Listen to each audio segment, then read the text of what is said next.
Signs you're becoming who you were meant to be. Carl Jung.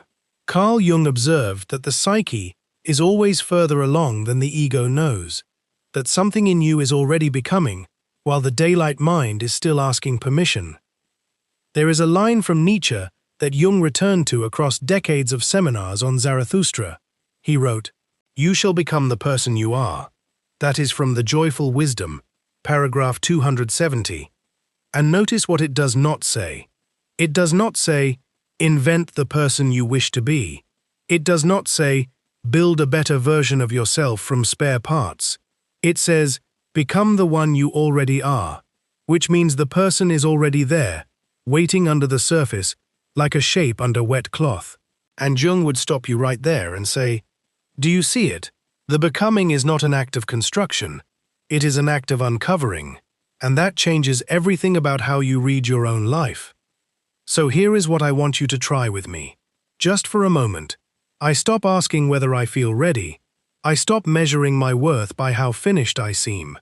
I start paying attention instead to the small disturbances that keep interrupting my old way of living, because those disturbances are usually not malfunctions, they are signals. Say it with me. I make the unconscious conscious. And again, I make the unconscious conscious. If this kind of teaching is useful to you, consider staying close by subscribing, so that tomorrow's video finds you the same way this one did. Now, before we go further, I want you to type 2 words in the comments. Just face it. Type it if any part of what follows lands somewhere true. Let it be a small marker that you were here, paying attention. The first key is a restlessness with no name attached. You cannot point to what is wrong. The job is fine, the marriage is fine, the house is fine, and yet there is a low static running under everything, a hum that will not resolve.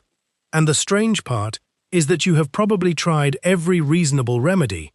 You have rearranged the furniture, changed the routine, taken the trip, started the new hobby, and still the hum returns the moment the distraction wears thin. Jung taught that individuation, which he defined plainly as coming to selfhood, often begins exactly this way, not with a crisis you can name, but with a vague dissatisfaction that refuses to attach itself to any single cause. This is worth sitting with for a moment, because the mind wants a cause. The mind keeps auditing the life for a defect. Is it the marriage? Is it the job? Is it some unmet want? And often, the audit comes back clean, everything checks out, and still the static hums.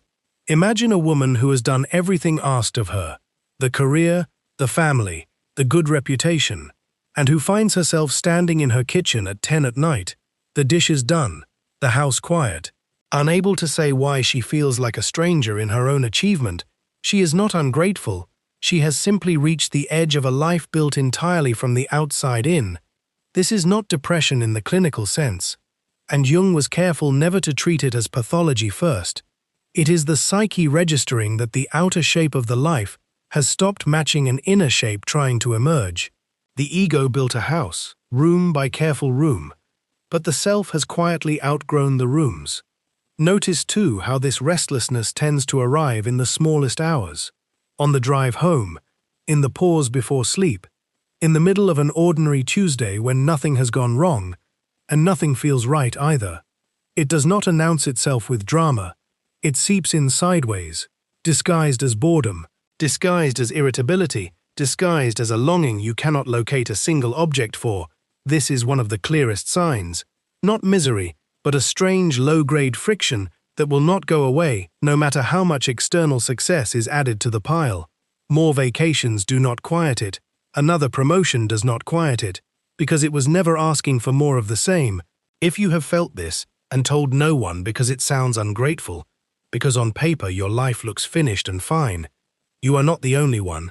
This hum has visited people in far less comfortable circumstances too, and it is not a verdict against your choices, it is a signal that something further along in you is already stirring. I say to that restlessness, I do not silence you, I follow you to your source. The second key is that the mask begins to chafe. Jung called this the persona, the face negotiated with the world, the professional face, the good parent face, the reliable friend face, and he wrote plainly that the persona is that which in reality one is not, but which oneself as well as others think one is.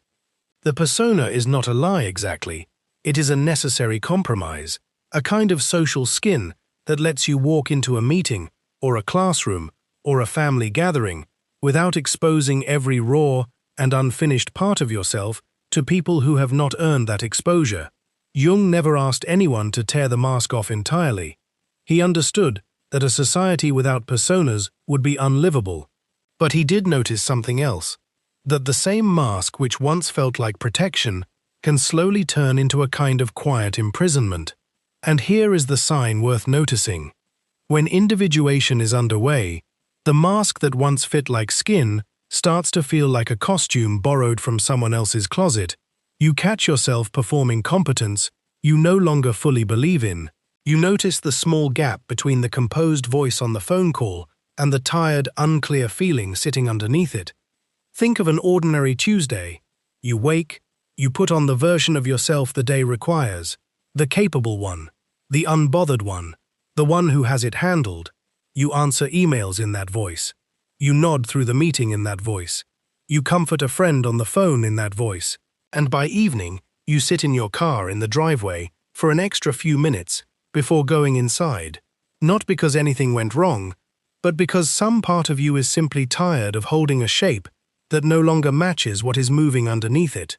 This small, unexplained tiredness at the end of an otherwise normal day is one of the clearest signals Jung pointed to. Not collapse, not crisis, just a low hum of exhaustion that comes from wearing a face slightly too tight for the life now trying to live through you. Imagine a man who has spent 20 years being known as the strong one in his family, the one who never falls apart, the one everyone calls first, and who begins, quietly, without any dramatic event, to resent the very reliability that once made him proud. He cannot explain it to his wife. He cannot explain it to himself. He only knows that being needed in that particular way now feels less like an honor and more like a costume he forgot he was still wearing. This is not hypocrisy, and it is not ingratitude toward the life he built. This is the self applying steady pressure to a container that has grown too small for what it now holds. The persona was useful scaffolding for years. Scaffolding is not shameful, but scaffolding is meant to come down once the building underneath it can finally stand on its own weight. And the ache you feel wearing an old role is often nothing more sinister than a building ready to stand unassisted. Notice, too, how this shows up in smaller ways. The compliment on your composure that used to please you now lands strangely. The identity you spent years earning starts to feel like clothing rather than skin. You find yourself glancing at people who seem less composed, less polished, less careful, with something close to envy rather than judgment. That envy is not a flaw in you. It is information. It is the shadow's cousin, pointing toward a freedom the mask has been quietly withholding. If you have felt tired of your own competence, that fatigue is not weakness, and it is not proof that you have failed at maintaining yourself. It is simply the sound a container makes right before it is ready to widen. I let the mask loosen where it no longer serves the truth of me. The third key is that you start to see in yourself what you used to only see in other people. This is subtle, and it is worth sitting with. Most of us go for years noticing irritating traits only in others. The coworker who talks over people, the relative who cannot let a slight go, the friend who is quietly controlling. And for most of those years, the irritation feels entirely justified, entirely about them. Jung taught that the meeting with oneself is, at first, the meeting with one's own shadow. And one of the quiet signs that individuation has begun is that the mirror starts working both ways. You catch a flash of the very trait you despise in someone else rising up in your own reaction. You snap at your child with the exact tone your mother used, the one you swore you would never repeat, and instead of only feeling ashamed, something in you pauses and asks where that came from. This pause is new. This pause is the sign. Before individuation gathers pace, the shadow stays comfortably projected outward. It lives in other people. It is their fault, their flaw, their darkness. and the arrangement is convenient, because as long as the fault belongs to someone else, you never have to look at it in yourself. But as the process deepens, the projections start to lose their grip. The finger that used to point outward begins, involuntarily, to curl back toward the one doing the pointing. And this is rarely a single dramatic revelation. It is more often a series of small, uncomfortable double takes. Imagine an ordinary Tuesday. You leave the house already tense from a bad night's sleep. At work, a colleague interrupts you twice in one meeting, and you spend the whole afternoon quietly fuming about how some people never let anyone finish a sentence. By evening, you are recounting the story to a friend on the phone, building your case, and somewhere around the third retelling, you hear yourself talking over your own child in the next room, correcting her mid-sentence without meaning to. And for one strange second, the fuming stops, because the very thing you condemned at 10 in the morning, you have just done at 6 in the evening. This shadow showing itself, not as a monster, but as an ordinary habit you had simply never been asked to notice. Jung was honest about how uncomfortable this recognition is.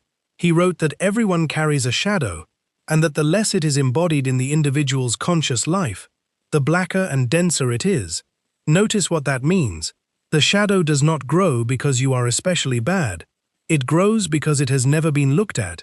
A room left dark for years does not become gentler for the neglect. It becomes harder to see across. And the sign we are naming here is simply that the light has started to reach that room, uninvited, and often at inconvenient moments, in the middle of an argument, in the quiet after a harsh word you did not plan to say, in the memory of your parents' voice coming out of your own mouth. And once this pause has appeared once, it tends to keep returning, not because you are hunting for your own faults, but because the psyche, having found one door left unlocked, begins quietly testing the others. Imagine another week, a different setting, a family dinner where your brother makes the same tired joke he always makes, and you feel the familiar contempt rise in you, the private verdict that he never grew up, that he never took responsibility for anything.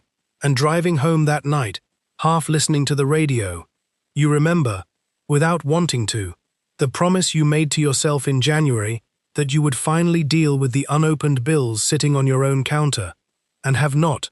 The contempt does not vanish, but it loses its cleanness. It can no longer stand there fully certain of itself, because you have caught your own reflection standing just behind the person you were condemning. This is not weakness, and it is not proof that you have no right to notice real faults in real people. The shadow does not mean every judgment is false. It means every judgment deserves a second honest look before you let it settle into contempt. Think also of how this recognition tends to arrive first in the body before it arrives in words. A tightness in the chest right after you have said something sharp. A flush of heat right after you have criticized someone for a trait you privately share. The body often knows before the mind is willing to admit it, and learning to notice that small physical signal, that instant of heat or tightness following your own harshest judgments, is itself a form of paying attention to the shadow at its earliest and most honest moment, before the mind has had time to build its usual defense. So the sign is not that you become perfect, the sign is that you become less able to hide from yourself, and less interested, oddly, in hiding from yourself, because something in you has decided that the truth, even the unflattering truth, is more livable than the performance of innocence.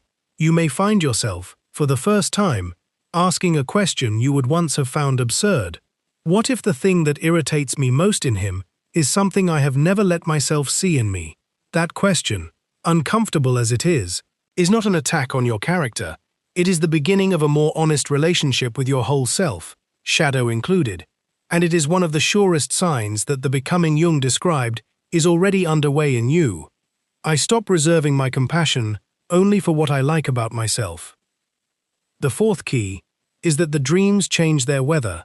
Jung paid enormous attention to what he called the dream series, not a single dream in isolation, but the pattern across weeks and months. And he noticed that as a person moves deeper into individuation, the emotional climate of the dreams shifts. The anxious chase dreams, the ones where you are late, unprepared, being pursued through unfamiliar corridors, begin to give way to different material. Dreams of buildings with unexplored rooms, dreams of crossing water, dreams featuring a wise stranger who seems to know something you do not yet know about your own life. This is not superstition. Jung understood dreams as compensation, the unconscious supplying what the conscious attitude is missing.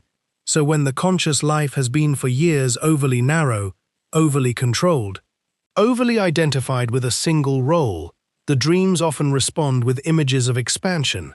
A door where there used to be a wall, a wing added onto the childhood house.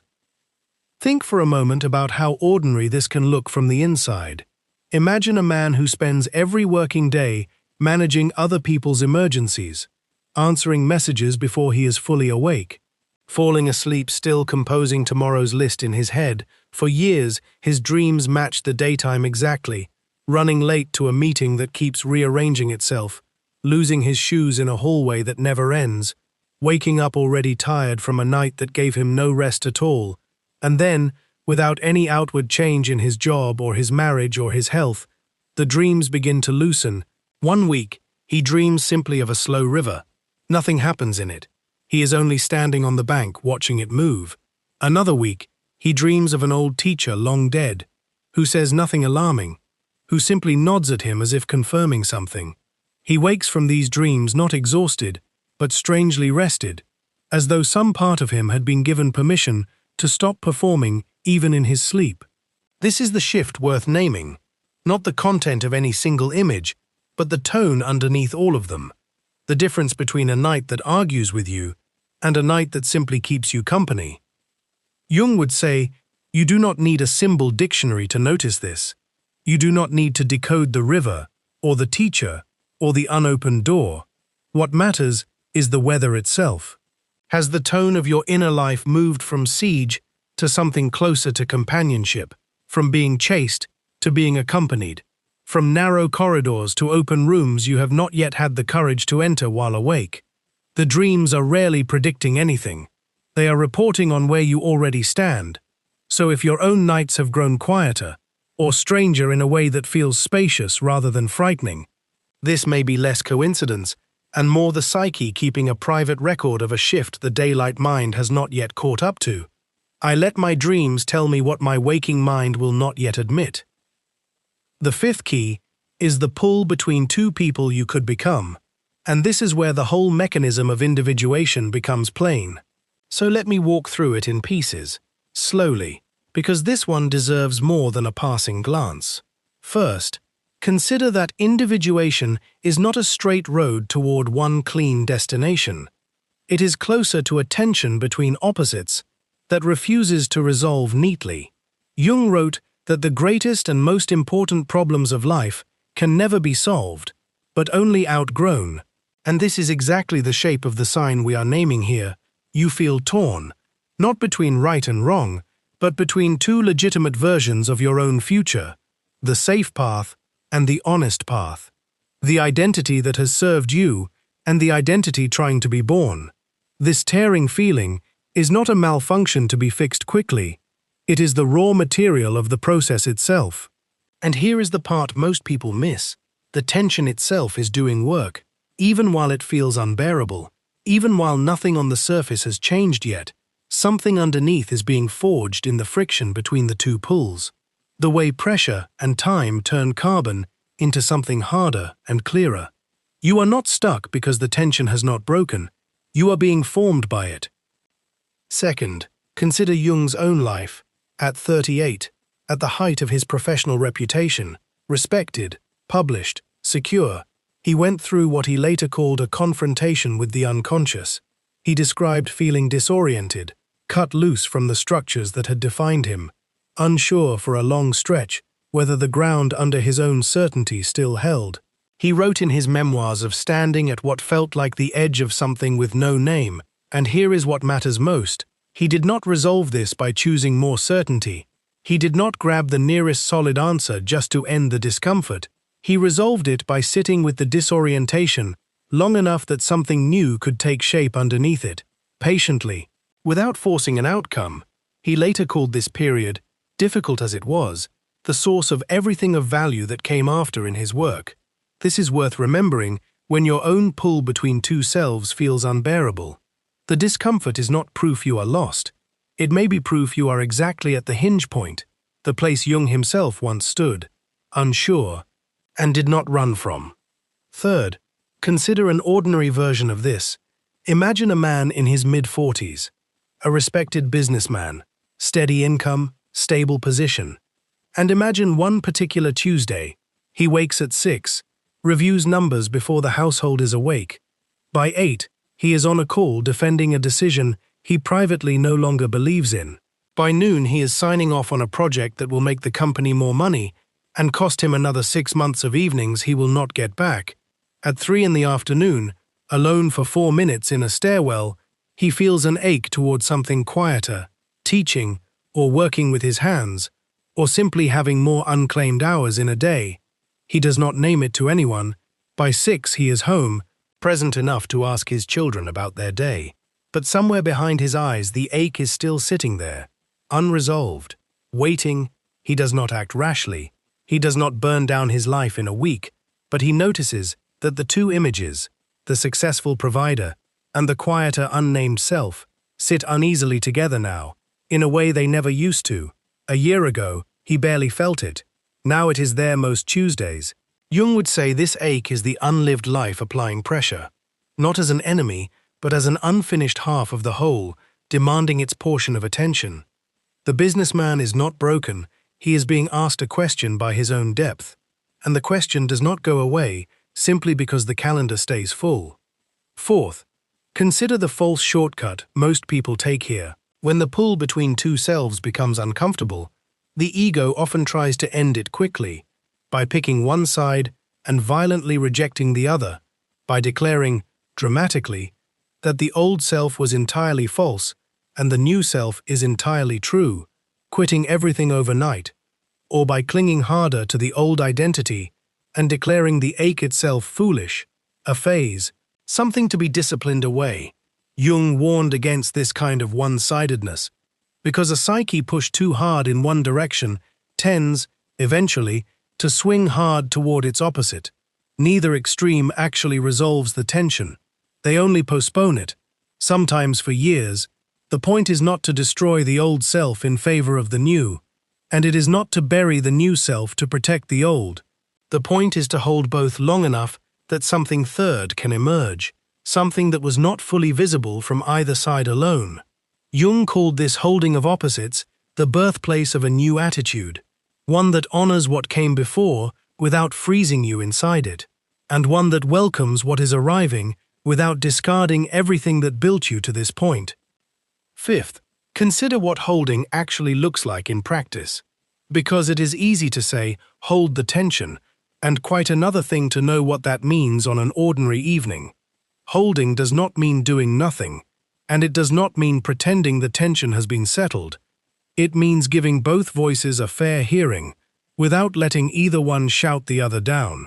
It means allowing the part of you that built the stable life to speak fully, its reasons, its fears, its loyalty to the people depending on you, and then allowing the part of you that is asking for something quieter to speak just as fully, without immediately being managed, dismissed, or scheduled into some distant future that never arrives. Most people only ever hear one of these voices clearly, because the other one has been silenced for so long it has almost forgotten how to speak in full sentences. Sixth, consider what this means for you this week. Pause for a moment and pick one real tension you are living inside right now, not a hypothetical one, an actual pull between the way you have always done something and a quieter voice suggesting another way. Do not resolve it today, just name it honestly, on a piece of paper if that helps. Write the case for staying as you are, in its own words, fully, without mocking it. And then write the case for the person quietly asking to be let forward, also in its own words, fully, without romanticizing it. Then set the paper down and let both cases sit there overnight, unresolved. The sign of becoming who you were meant to be is not the loud drama of choosing, it is the patient willingness to hold both voices without letting either one silence the other. So the sign here is simply this: If you feel torn between the person you built and the person trying to emerge, you are not failing at life. You are standing exactly where individuation happens, at the meeting point of two truths that have not yet learned how to become one. And the meeting point, uncomfortable as it is not a place to escape quickly. It is the very ground where the next version of you is being quietly assembled. I hold both voices in me without letting either one win too quickly. The sixth key is a quiet rightness that has nothing to do with comfort. This is the gentlest sign, and it often arrives last. Not happiness exactly, not ease, but a sense, even in the middle of difficulty, that you are no longer arguing with your own life. Jung noticed that, as a person moves further into individuation, there develops a strange steadiness underneath the ordinary weather of moods and troubles. Things can still go wrong, grief still visits, disappointment still arrives on schedule, but there is less of the old sense that something has gone fundamentally off course. And I want to walk through what this actually looks like in an ordinary day, because it is easy to mistake for something dramatic, when really it shows up in the smallest hours. Imagine a woman driving home after a meeting that fell apart. The kind of afternoon that would once have unraveled her completely. In the old pattern, she would replay the conversation on a loop for the rest of the evening, building a case against herself, wondering what it says about her worth, letting one cancelled plan become evidence of a larger failure. But tonight something is different. The disappointment arrives on time, honest and unglamorous, and she lets it sit in the passenger seat without needing to argue it away or build a verdict out of it. She still feels the sting. She is not pretending otherwise, but there is no accusation riding underneath the sting, no whisper that this proves something damning about her whole existence. She gets home, she makes dinner, the evening continues, and only later does she notice, almost with surprise, that she never once turned against herself. This is not resignation. Resignation is flat. Resignation has given up asking whether life has meaning. What Jung pointed toward is nearer to the opposite. He wrote that the least of things with a meaning is worth more in life than the greatest of things without it. Meaning does not remove the weather. It simply changes what the weather is permitted to say about you. A hard day can still be a hard day without being read as a referendum on your worth. And this quiet rightness is what lets the two live side by side, the difficulty fully felt, and the self quietly undisturbed underneath it. Notice, too, that this sign rarely announces itself. It is not a triumphant morning where you wake and declare yourself whole. It is closer to realizing, weeks after the fact, that a version of pain which used to flatten you for days now passes through you in an afternoon, that you argued less with a setback than you would have a year ago, that some old reflex to catastrophize simply did not fire. If you can look back on the last stretch of your life and notice even one hard week that you moved through without condemning yourself for having it, that is the sign. Quiet, easy to miss, easy to undervalue precisely because it does not feel like victory. It feels like nothing at all, which is exactly how rightness feels when it has stopped needing to prove itself. I let a quiet rightness stand, even when the day itself is hard. Here is the whole picture, a restlessness with no clear cause, a mask that has begun to chafe, a mirror that finally shows your own shadow instead of only everyone else's, dreams whose weather has shifted from chase to quiet, a tearing between two selves that you are learning to hold rather than resolve, and underneath all of it, a rightness that has nothing to do with comfort. These were never 6 separate signs. They were 6 ways of noticing the same single movement, the self drawing the ego toward its own unfinished shape, slowly, without asking your permission, and often without announcing itself until you already look back and see how far you have come. None of this asks you to become someone new by force. Jung's whole teaching runs the other direction. You become who you already are. The way a seed does not invent the tree, but simply stops resisting its own unfolding. If the last half hour named something you have felt, but never had words for, let that recognition be enough for tonight. You do not have to solve the tension between your two possible selves before the sun comes up. You only have to keep noticing, keep holding, Keep refusing to look away from what is quietly asking to be lived. Say it with me one final time. I make the unconscious conscious. And so the signs you were asking about were never proof that something is wrong with you. They were proof that something in you has already begun, quietly, faithfully, becoming who you were always meant to be. What will you notice about yourself tomorrow that you could not have named today?